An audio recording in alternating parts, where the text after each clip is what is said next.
আমাদের কাছে প্রাথমিকভাবে একটা ডাকাতির একটা ইনফরমেশন আছে, বাট এটা তদন্ত না করে আসলে কোনো কিছু বলা যাবে না। আনুমানিক ২০-২৫ জন ডাকাত মাংকি টুপি পরে দেশীয় অস্ত্র নিয়ে আমাদের যে নতুন জাহাজটা বিচিং হয়েছে ওই জাহাজে হামলা দিছে।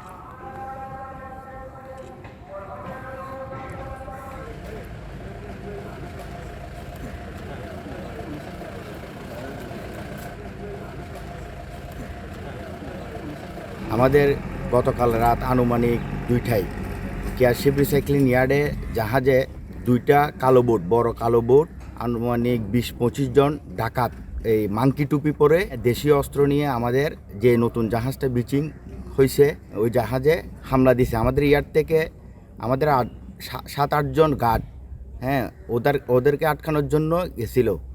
হ্যাঁ, ওনারা গার্ডদের উপর আক্রমণ করছে দেশীয় অস্ত্র দিয়ে।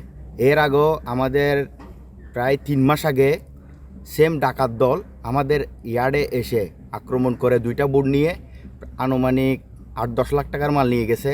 হ্যাঁ, আমাদের লোকজনকে আহত করছে। সেমভাবে এবারও আমাদের ইয়ার্ডে ডাকাত টিম এসে দেশীয় অস্ত্র নিয়ে হামলা করছে। জাহাজ আসছে গতকাল বিকালে 3টা-4টা আর কি, হ্যাঁ, যখন জোয়ার হয়। আর আমাদের ইয়ার্ডের 2জন, হ্যাঁ, আর 2জনের যখন আমরা কোনো পাই না, ত্রিফল লাইনে আমরা ফোন করি, সীতাকুণ্ড থানায় আমরা ফোন করি, ওনাদেরকে আমরা জানাই। গতকালকে আমরা ভোরবেলা একটা সংবাদ পাই যে এই শিপ ব্রেকিং ইয়ার্ডে একটা ইনসিডেন্টের ঘটনা ঘটছে, যেখানে 2জন মানুষ তারা নিহত হয়েছে। তো আমরা এখানে আসছি, নিহত যারা হয়েছে তাদের সুরতহাল করা হবে।